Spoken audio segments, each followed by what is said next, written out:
ফলফলাদি উৎসর্গ, ভক্তদের প্রসাদ বিতরণ। ২৫০ বছরের পুরানো ঐতিহ্য ও রাজ পরিবারের প্রথা অনুযায়ী দিনাজপুরের কান্তজিও বিগ্রহ যাত্রা উপলক্ষে আনন্দে মাতেন সনাতন ধর্মাবলম্বীরা।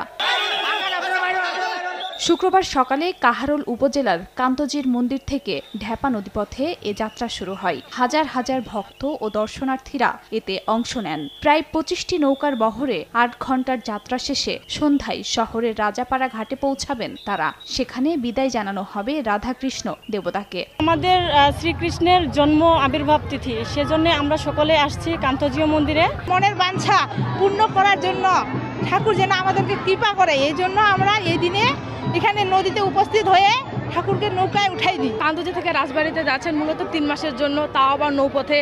আমরা সকলে আশীর্বাদ করি যেন শ্রীকৃষ্ণ ভালো ভালো রাজবাড়িতে পৌঁছান। প্রতি বছর আমরা জন্মাষ্টমীর আগে এই বিগ্রহ নদীপথে নিয়ে যাই রাজবাড়িতে, ওখানে পূজিত হয় এবং রাস পূর্ণিমার একদিন আগে আমরা এখানে নিয়ে আসি। ১ মাস ব্যাপী মেলা হয়। যাত্রা নির্বিঘ্ন ও শান্তিপূর্ণ করতে নেওয়া হয় কঠোর নিরাপত্তা ব্যবস্থা।